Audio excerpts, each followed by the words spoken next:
This is one of those videos that sort of came out of nowhere. See, the other day I needed to go to IKEA, who are not sponsoring this video, although I'm not saying I'm not open to the offer if anyone there is watching. Anyway, I thought to myself, oh good, I can get there by tram. And then I thought, why does that please me? It's just a tram. And then I thought, you know what, I'll make a video about what it is I love about the trams. I feel like making something positive, so I will. So what do I love about the trams? Firstly, they've been a long time coming. Now that sounds weird to say given that they've been around for a quarter of a century, so let me just explain where I'm coming from, and in doing so, age myself a bit. See, when I was a kid, trams were this thing that went out of service long before I was born and before my parents were born, at least in London. We might see them when we went on holiday or at a museum, but on the streets of London, no way. They were a relic of the distant past. And as a train-mad kid, they fascinated me. They're like trains, but not quite. They came back in 2000 when I was in my teens, and I have to admit there was some of that residual excitement left over from when I was smaller. Basically, it was imprinted on me at a young age that trams were cool, which they are. Secondly, I think the trams themselves are pretty well designed.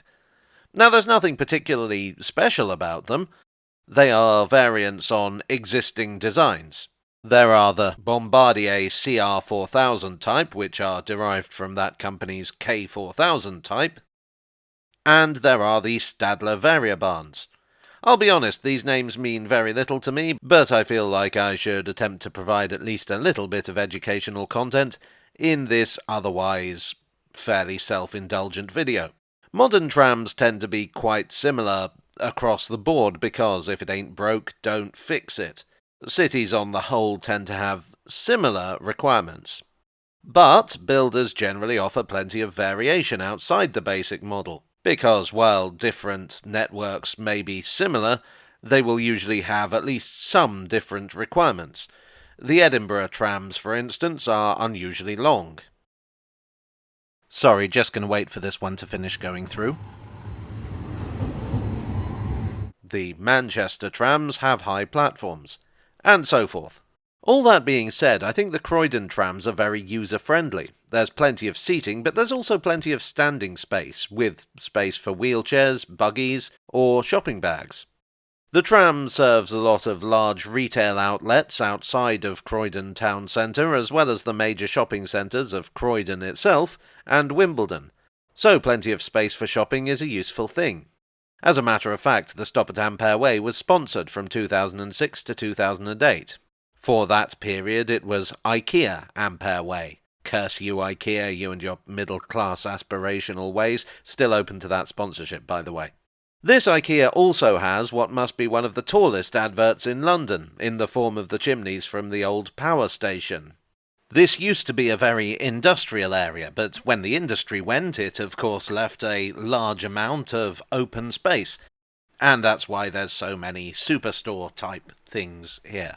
Anyway, IKEA originally wanted to demolish the chimneys, but the powers that be said no, so IKEA compromised by putting their colours at the top. Apparently they're quite expensive to maintain, so let's hope they sell a lot of meatballs. Where was I? Oh yeah, trams. Returning to the question of wheelchairs and buggies, the trams have low platforms and level boarding, which is excellent. Level boarding is one of those things where, for a lot of people, it's not really a consideration. But when you need it, you really notice its absence. Fortunately, it's something that designers take into consideration a lot more these days. It's not like the tube, where if you're lucky there will be level boarding, but there's a good chance that there will not be. Something that's become increasingly necessary is air conditioning, which these trams have, and that puts them ahead of many of the buses and trains in service around London. It's not quite as effective as the aircon you get on trains, I suspect because the trams have to stop and open their doors frequently.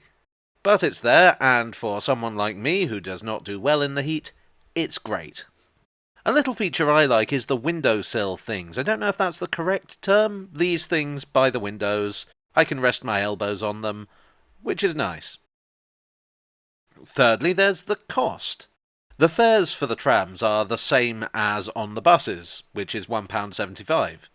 They are also subject to the hopper fare, which means that you can get unlimited buses, or trams in this case, for one fare, provided you change within the hour. So you could, in theory, get all the way from Wimbledon to Beckenham Junction or New Addington as cheaply as a bus down the road to the shops.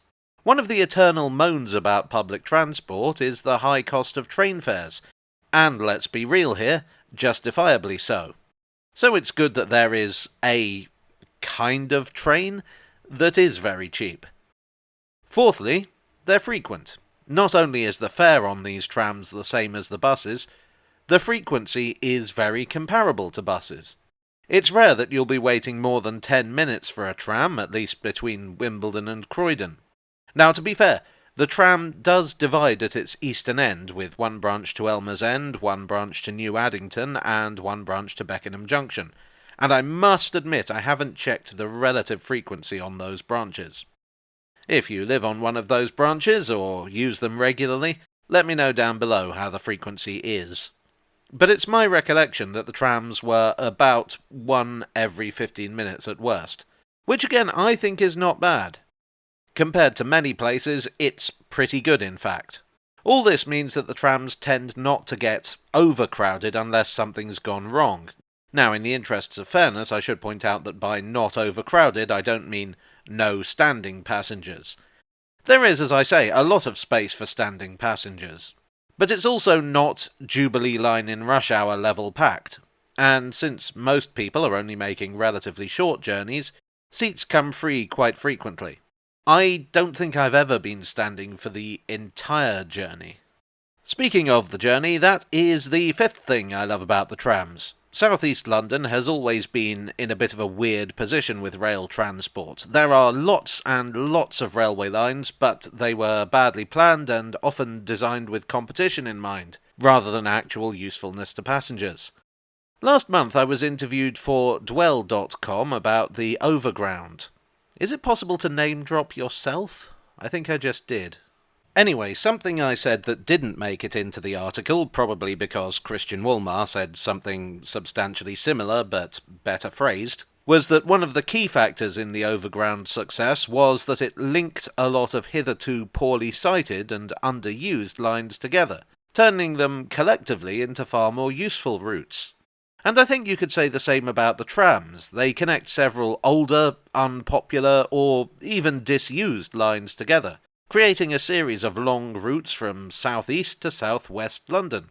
In the case of New Addington, there was never a rail connection. Now, it has a pretty good one. So that's it. That's what I like about the trams. They're cheap, frequent, user-friendly, comfortable, and useful. Which really is what you want from public transport. Well, I do hope you enjoyed this video. It was kind of a palate cleanser for me. I made another video recently and the comments section was just this endless wave of negativity, which frankly I find quite draining, despite the fact that the negativity mostly wasn't aimed at me personally. So anyway, I made this video because I wanted to talk about something I like. If you liked this video, please do leave a like, or perhaps consider subscribing for more if you have not already. I would like as ever to thank my donors on Ko-fi, on Patreon, and here on YouTube for your generous support. You are the generous support to my elbow that is adjacent to a tram window. And I will see you all again very soon. Cheerio.